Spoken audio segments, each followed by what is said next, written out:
ഹരേ കൃഷ്ണ. സർവം ശ്രീ രാധാകൃഷ്ണാർപ്പണമസ്തു. ഇന്ന് നമുക്ക് അപര ഏകാദശിയെക്കുറിച്ച് സംസാരിക്കാം. ജൂൺ 3-ാം തീയതിയാണ് വൈശാഖ മാസത്തിലെ കൃഷ്ണപക്ഷ ഏകാദശിയായ അപര ഏകാദശി കടന്നു വരുന്നത്. കലണ്ടറിൽ നോക്കുമ്പോഴും ഒക്കെ ഏകാദശി ഞായറാഴ്ച 2-ാം തീയതിയാണെന്ന് എഴുതിയിരിക്കുന്ന കാണാം. പക്ഷേ 2-ാം തീയതി അല്ല, 3-ാം തീയതി തന്നെയാണ് ഏകാദശി വരുന്നത്. ദശമിയോട് ചേർന്ന് വരുന്ന ഏകാദശി എടുക്കാൻ പാടില്ല എന്ന് ഗർഗഭാഗവതത്തിൽ ശ്രീ രാധാദേവി തന്നെ നമുക്ക് ഉപദേശിച്ചു തരുന്ന ഭാഗങ്ങളുണ്ട്. വൈഷ്ണവ ഏകാദശിയായിട്ട് ഭാരതത്തിൽ എല്ലായിടവും ആചരിക്കുന്നത് 3-ാം തീയതി മഹാദ്വാദശിയോടുകൂടി വരുന്ന ഏകാദശി തന്നെയാണ്. മഹാദ്വാദശിയോടുകൂടി വരുന്ന ഏകാദശിയാണ് യഥാർത്ഥത്തിൽ നാം ആചരിക്കേണ്ട ഏകാദശി. മുമ്പ് കഴിഞ്ഞ വർഷം ഗുരുവായൂർ ഏകാദശി വന്നപ്പോഴും ഇങ്ങനെ ഗുരുവായൂരിൽ പറഞ്ഞത് ആദ്യത്തെ ദിവസമാണ് ഏകാദശി എന്നാണ്. പക്ഷേ അത് അവര് ഭക്തരുടെ നന്മയെ ഉദ്ദേശിച്ചാണോ എന്നറിഞ്ഞുകൂടാ. അവർ അവരുടെ കലണ്ടർ പ്രകാരം ഗുരുവായൂർ ദേവസ്വം ബോർഡിൻ്റെ കലണ്ടർ പ്രകാരം ഏകാദശി എന്ന് എഴുതി വെച്ചേക്കുന്ന ദിവസം ആചരിക്കുന്നു. പക്ഷെ ഭക്തർ ആചരിക്കേണ്ടത് അതിനടുത്ത് ദ്വാദശിയോട് കൂടി വരുന്ന ഏകാദശിയാണ്. കാരണം ദശമി ശേഷ സംയുക്ത ഗാന്ധാരാസ്യ ഉപേക്ഷിത തസ്യ പുത്രശതം നഷ്ടം തസ്മാത്താം പരിവർജയേത്. ഈ ദശമിയുമായി ചേർന്ന് വരുന്ന ഏകാദശി വ്രതം നോറ്റ ഗാന്ധാരി ദേവിക്ക് തൻ്റെ 100 പുത്രന്മാരെ നഷ്ടപ്പെടാൻ ഇടയായി. ആയതിനാൽ ദശമി സംയുക്തമായി വരുന്ന ഏകാദശി ഉപേക്ഷിക്കുക തന്നെ വേണം എന്നാണ് ഈ വരികളുടെ അർത്ഥം. ദശമിയോട് ചേർന്ന് വരുന്ന ഏകാദശി പിതൃലോക പ്രാപ്തിക്കുള്ളതാണ്, പരലോക പ്രാപ്തിക്കുള്ളതാണ്. എന്നാൽ ദ്വാദശിയോടുകൂടി ചേർന്ന് വരുന്നത് ദേവലോക പ്രാപ്തിക്കുള്ള വിഷ്ണുപദ പ്രാപ്തിക്കുള്ള ഏകാദശിയാണ്. അപ്പോൾ ഇതിലേതാണ് ശരി എന്ന് നമ്മൾക്ക് തന്നെ ഊഹിക്കാവുന്നതല്ലേ. അങ്ങനെ അപര ഏകാദശി 3-ാം തീയതി തിങ്കളാഴ്ചയാണ് നാം ആചരിക്കേണ്ടത്. പലരും ഈ കലണ്ടറിലൊക്കെ കിടക്കുന്ന കണ്ട് സംശയം വീണ്ടും വീണ്ടും ചോദിക്കും, 2-ാം തീയതി അല്ലേ 3-ാം തീയതി ആണോ എന്നൊക്കെ. 2 ദിവസം ഏകാദശി വരുന്നത് കൊണ്ട് ഏകാദശിയുടെ ആ തിഥി വരുന്നത് ഈ 2-ാം തീയതി മുഴുവൻ സമയവുമുണ്ട്. അതും ഒരു വളരെ ഉപകാരമുള്ളൊരു അവസരമാണ്. നമ്മൾ ദശമി ദിവസമേ നമ്മൾ വ്രതം ആചരിക്കാറുണ്ടല്ലോ. അപ്പോൾ ആ ദശമി ദിവസം തന്നെ ഈ 2-ാം തീയതി തന്നെയാണ് നമ്മൾ ദശമിയായി ആചരിച്ച് അന്നാണ് നമ്മൾ ആദ്യത്തെ ദിവസം ഒരു നേരം ഭക്ഷണം കഴിച്ചുകൊണ്ട് ഉപവാസം ആചരിക്കുന്നത്. ആ ദിവസം ജൂൺ 2-ാം തീയതി 7:34 മുതൽ ജൂൺ 3 5:11 വരെ, രാവിലെ 5:11 വരെയുള്ള സമയമാണ് ഏകാദശിയുടെ തിഥി വരുന്നത്. ജൂൺ 2-ാം തീയതി രാവിലെ 7:34 മുതൽ ജൂൺ 3 5:11 വരെയുള്ള സമയത്ത് ഏകാദശിയാണ്. അപ്പോൾ ഈ ജൂൺ 2-ാം തീയതി നമ്മൾ വ്രതം ആചരിക്കുമ്പോൾ, ഏകാദശി വ്രതത്തിന്റെ തുടക്ക ദിവസമായ അന്ന് ആചരിക്കുമ്പോൾ അതൊരു മഹാഭാഗ്യമുള്ള ദിവസമാണ്. കാരണം മുഴുവൻ സമയവും അന്ന് ഏകാദശിയുണ്ട് രാവിലെ മുതൽ. അതിനുശേഷം ജൂൺ 3-ാം തീയതി നമ്മൾ ഏകാദശിയുടെ ചിട്ടയോടുകൂടി നമ്മൾ അന്ന് ഫാസ്റ്റിങ്ങിലിരിക്കുന്നു. ജൂൺ 4-ാം തീയതിയാണ് നമ്മൾ ചൊവ്വാഴ്ചയാണ് പാരണ എടുക്കേണ്ടത്. ആ പാരണയുടെ സമയം കൂടി പറഞ്ഞേക്കാം. രാവിലെ 6:57 മുതൽ 11:51 വരെയുള്ള സമയമാണ് പാരണ വീടാനുള്ള സമയം. രാവിലെ 6:57 മുതൽ 11:51 വരെയുള്ള സമയം പാരണയ്ക്ക് വേണ്ടി നീക്കി വെച്ചിരിക്കുന്നു. അപ്പോൾ അങ്ങനെ അപര ഏകാദശി കടന്നു വരികയാണ്. ഇതൊന്ന് മുൻകൂട്ടി സൂചിപ്പിച്ചു എന്നേയുള്ളൂ. എല്ലാവരുടെയും ശ്രദ്ധയ്ക്കും ഓർമ്മയ്ക്കും വേണ്ടിയാണ് ഇത് പറഞ്ഞത്.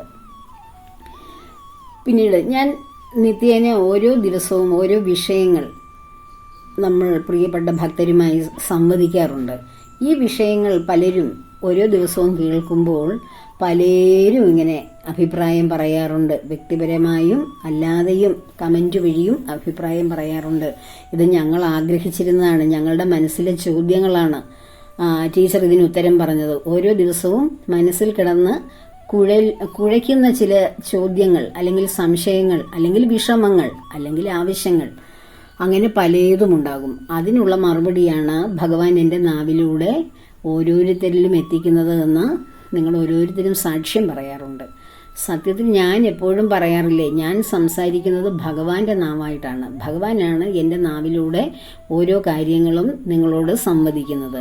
ഞാനതൊരു സംസാരിക്കാനുള്ള ഒരു ഉപകരണം, ഒരു ശരീരം മാത്രമാണ്. ഭഗവാൻ തരുന്ന വിഷയങ്ങളാണ് ഓരോ ദിവസവും ഞാൻ സംസാരിക്കുന്നത്. ഏതെങ്കിലും മറ്റ് പുരാണം, അതായത് ഭാഗവതമോ ഭഗവത്ഗീതയോ അഷ്ടപതിയോ ഒക്കെ പഠിപ്പിക്കാൻ, അല്ലെങ്കിൽ അതിനെക്കുറിച്ച് വിശദീകരിക്കുമ്പോൾ മാത്രമാണ് ഞാൻ എൻ്റെതായ സ്വാതന്ത്ര്യത്തോടുകൂടി സംസാരിക്കുന്നത്. ബാക്കി അല്ലാതെ നിത്യേന പറയുന്ന കാര്യങ്ങളെല്ലാം എൻ്റെ ഉള്ളിലേക്ക് ഭഗവാൻ തരുന്ന ആ ഒരു നിർദ്ദേശമാണ് ഞാൻ സംസാരിക്കുന്നത്. സംസാരിച്ച് തുടങ്ങുമ്പോൾ എന്താണോ ഞാൻ പറഞ്ഞുകൊണ്ടിരിക്കുന്ന വിഷയം, അതിൽ നിന്ന് ഒരുപാട് വ്യത്യസ്തമായിട്ടുള്ള കാര്യങ്ങൾ, ജ്ഞാനങ്ങൾ എനിക്ക് ഭഗവാൻ തന്നുകൊണ്ടിരിക്കും സംസാരിക്കുവാൻ. അതാണ് സംസാരിക്കുന്നത്. ഒരു സമയപരിധി ഉള്ളത് കൊണ്ടാണ് അത്രയൊക്കെ കൊണ്ടങ്ങ് നിർത്തുന്നത്. അല്ലെങ്കിൽ ധാരാളം സംസാരിക്കാൻ പിന്നെയും തോന്നും.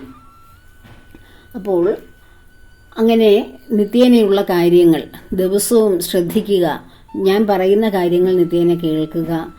ഭഗവാനോടുള്ള ഭക്തി വർദ്ധിക്കുവാനും സൽസംഗത്തിലിരിക്കുവാനും നിത്യേന നമ്മുടെ ജീവിതത്തിന് ഒരു പോസിറ്റീവ് എനർജി ഉണ്ടാകുവാനും ഭഗവാന്റെ സാന്നിധ്യം അനിവാര്യമാണ്. ലോകത്തെല്ലാം എന്തെല്ലാം നേടിയെടുത്താലും അതിലൂടെ എന്നും മനുഷ്യന് ശാശ്വതമായ ഒരു സന്തോഷം, സ്ഥിരമായിട്ടുള്ള ഒരു സുഖമായ ഒരു അവസ്ഥ ഉണ്ടാവുകയില്ല എന്ന് നമ്മളുടെ നിത്യജീവിതത്തിലും ചുറ്റുപാടും വീക്ഷിച്ചാൽ നമുക്ക് കാണാവുന്ന കാഴ്ചകളാണ്. ഒരുപാട് ആഗ്രഹങ്ങളും ഒരുപാട് സന്തോഷങ്ങളും ഒക്കെ ഇനിയും ജീവിതത്തിൽ വേണം എന്ന് ആഗ്രഹിച്ചിരിക്കുന്ന പലരും ഒടുന്നനെ മരണത്തിന് പെട്ടുപോകുന്നു. ഇവിടെ അടുത്ത് എനിക്ക് ഏറ്റവും അടുപ്പമുള്ള ഒരു അമ്മയുണ്ട്, വളരെ അടുത്തുള്ളതാണ്.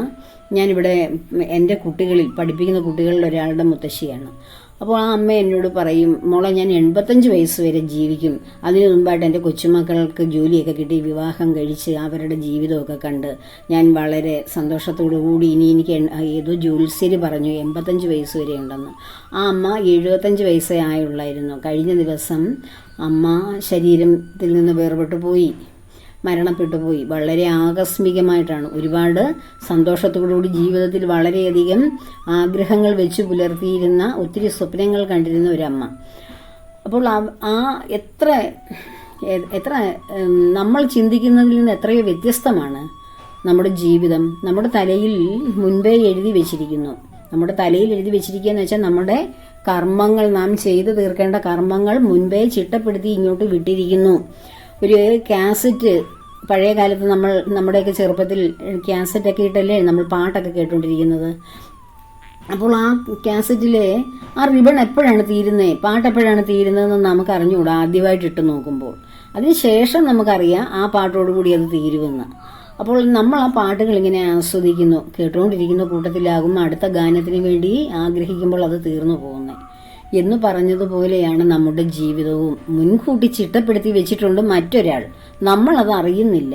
നമ്മളറിയാതെ ഇവിടെ കാണുന്ന ഈ ഭൗതികമായ കാര്യങ്ങളുടെ പിന്നാലെ നമ്മൾ ആടിത്തീരുകയാണ്. നമുക്ക് എപ്പോഴാണ് ഇനി സമയം? നമ്മൾ അതൊക്കെ കഴിഞ്ഞിട്ട് സമയമില്ല, പെട്ടെന്ന് അങ്ങ് കടന്നു പോവുകയാണ് ചെയ്യുന്നത്. ഒരു ദിവസം, ഒരു നിമിഷം നമ്മുടെ ജീവൻ ശരീരത്തിൽ നിന്ന് വേർപെട്ട് ആത്മാവ് അത് എവിടെ നിന്നാണോ വന്നത് അവിടേക്ക് അത് സ്വതന്ത്രമാവുകയാണ് ചെയ്യുന്നത്.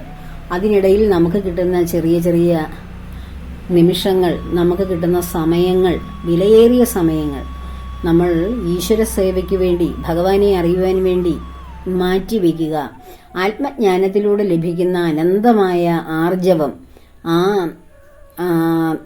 വിജ്ഞാനം, നിർഭയത്വം, ഇതൊന്നും നമുക്ക് വേറെ എവിടെ നിന്നും കിട്ടുകയില്ല. വിവേകത്തോടുകൂടി ഒരാൾ, സത്യസന്ധതയോടുകൂടി, ധർമ്മ മര്യാദകളോടുകൂടി ജീവിക്കാൻ ഒരാൾ ആഗ്രഹിക്കുന്നുവെങ്കിൽ അവർ ആത്മജ്ഞാനികളായി മാറുക തന്നെ വേണം.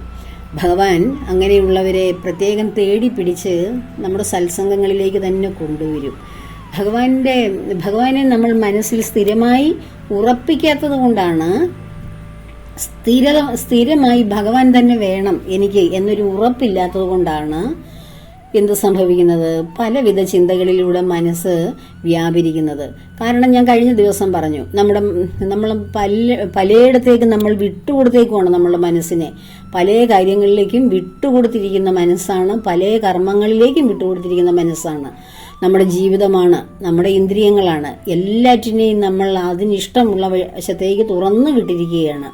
അങ്ങനെയുള്ള ഒരു സാഹചര്യത്തിൽ നമുക്ക് പെട്ടെന്നൊന്നും പിടിച്ചാൽ കിട്ടില്ല എന്ന് വിചാരിച്ച് എനിക്കിത് കിട്ടാത്ത സാധനമാണ് എന്ന് കരുതി ഇട്ടിട്ട് പോകാനും പാടില്ല. അതൊരു ക്രമേണയാണ്, ഒരു ഗ്രാജുവൽ പ്രോസസ്സാണ് ശരിക്കും മനസ്സ് ഏകാന്ത ഭക്തിയിൽ ഉറയ്ക്കുക എന്നുള്ളത്. അത് പെട്ടെന്നൊന്നും നമുക്ക് കിട്ടുന്നതല്ല. നമ്മൾ ആദ്യം പിടിച്ച് അതിനെ നേരെ കൊണ്ടുവന്ന് വെച്ചു, പിന്നെയും അതിന് വഴിവിട്ട ഭാഗത്തേക്ക് പോയി. നമ്മൾ നാമം ജപിച്ചുകൊണ്ടിരിക്കുമ്പോൾ തന്നെ നമ്മുടെ ഉള്ളിലേക്ക് എന്തെല്ലാം കടന്നു വരും. അപ്പോൾ ഈ കടന്നു വരാതിരിക്കണമെങ്കിൽ എന്ത് ചെയ്യണം? അധികം ആൾക്കാരുമായിട്ട്, അധികം വ്യക്തികളുമായിട്ട്, അധികം സംഭവങ്ങളുമായിട്ട് ഇടപെടാതിരിക്കണം.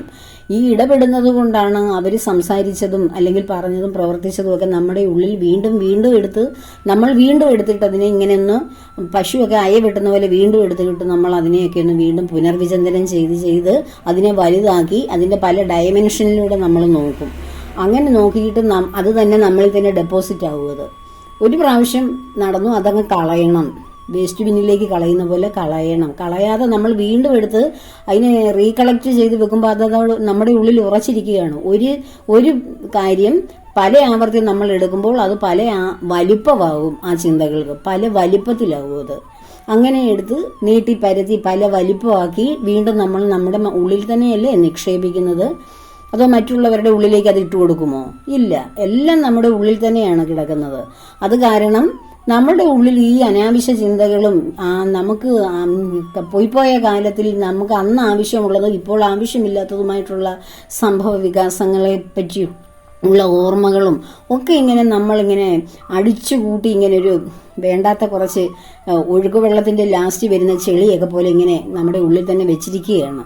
അതിനെയെല്ലാം കഴുകി കളയുന്നത് ഭക്തി കൊണ്ട്, ഭഗവത് നാമങ്ങൾ കൊണ്ട്, ജപങ്ങൾ കൊണ്ട്, തപങ്ങൾ കൊണ്ട് ഒക്കെയാണ്.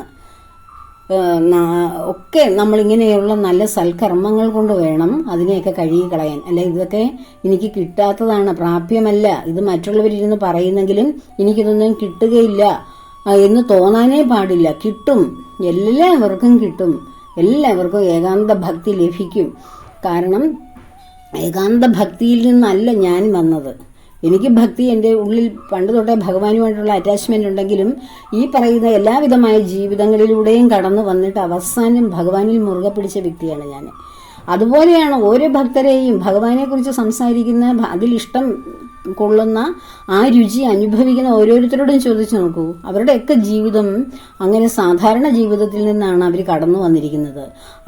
അല്ലാതെ വല്ല ചെറുപ്പത്തിലെങ്ങാണം ഭക്തിയിലേക്ക് വരുവാൻ പൂർവ്വജന്മ പുണ്യം ശ്രീനാരായണ ഗുരുദേവനെ പോലെയോ സ്വാമി വിവേകാനന്ദ സ്വാമികളെ പോലെയോ അദ്ദേഹത്തിൻ്റെ പരമഗുരുവായ പരമഹംസരെ പോലെയോ രമണ മഹർഷിയെ പോലെയോ ഒക്കെ ഉള്ള വെളിപാടുകളും ഒക്കെ ആയിട്ട് നമ്മൾ ജനിക്കണം. അങ്ങനെ അല്ലാതെ നമ്മൾ ഗൃഹസ്ഥാശ്രമികളായിട്ടിരിക്കുന്നവർ ഇതെല്ലാം അനുഭവിച്ച് ഇതിനിടയിൽ നിന്നാണ് നമ്മൾ ഏകാന്തമായ ഭക്തിയിലേക്ക് വരുന്നതും. അപ്പോൾ ഇതൊന്നും ഞങ്ങൾക്കാർക്കും പ്രാപ്യമല്ല, ഞങ്ങൾ നോക്കിയിട്ട് പറ്റുന്നില്ല എന്നൊന്നും പറയാൻ പാടില്ല. എല്ലാവർക്കും ഭഗവാനെ ആഗ്രഹിക്കുന്ന എല്ലാവർക്കും ഭഗവാനെ തന്നെ കിട്ടും. ആ വഴിയിലൂടെ തന്നെ സഞ്ചരിക്കണം. കിട്ടുന്നില്ല എന്ന് പറഞ്ഞ് വേറിട്ട് വഴിയിലേക്ക് ഓടിപ്പോകരുത്. വേറെ എവിടെ ചെന്നാലും നിങ്ങൾക്ക് മറ്റൊന്നും കിട്ടില്ല. വീണ്ടും നിങ്ങൾക്ക് ഇറങ്ങി തിരിഞ്ഞ് കുറേ സമയം വേസ്റ്റ് ആക്കിയിട്ട് വീണ്ടും ഇവിടെ തന്നെ വരും. അതിനേക്കാളും നന്നല്ലേ ഇപ്പോൾ തന്നെ ഈ വഴിയിലൂടെ സഞ്ചരിക്കുക എന്നുള്ളത്. അപ്പോൾ അതിനുവേണ്ടിയാകട്ടെ എല്ലാവരുടെയും പരിശ്രമം. എല്ലാവരും ഭഗവാന്റെ ഭക്തിയിൽ തന്നെ ഉറച്ചു നിൽക്കുക. ഏകാദശി വ്രതം, ഏകാദശി വ്രതം തിങ്കളാഴ്ച വരുന്നു. അതിനെ എടുക്കുവാൻ എല്ലാവരും മനസ്സുകൊണ്ട് തയ്യാറാവുക. ഭഗവാന്റെ അനുഗ്രഹം എല്ലാവർക്കും ഉണ്ടാകട്ടെ. ഏകാദശി വ്രതത്തെക്കുറിച്ച് വീണ്ടും ഞാൻ സംസാരിക്കാം. സമയപരിമിതി കൊണ്ട് ഇപ്പോൾ നിർത്തുന്നു. എല്ലാവരെയും ഭഗവാന്റെ പത്മപാദങ്ങളിൽ ചേർത്ത് വിഷമിക്കുന്നവരെയും വളരെ ആകുലമായ ചിന്തകളിലൂടെ കടന്നു പോകുന്നവരെയും പ്രയാസപ്പെട്ട് ഭഗവാനോട് ആശ്രയം അരുളുന്നവരോടും ആശ്രയം അപേക്ഷിക്കുന്നവരെയും എല്ലാവരെയും ഭഗവാന്റെ പത്മപാദങ്ങളിൽ ചേർത്തുകൊണ്ട് പ്രാർത്ഥിക്കുന്നു. സർവവും ഭഗവാന്റെ പത്മപാദങ്ങളിൽ സമർപ്പിക്കുന്നു. ലോകാ സമസ്ത സുഖിനോ ഭവന്തു.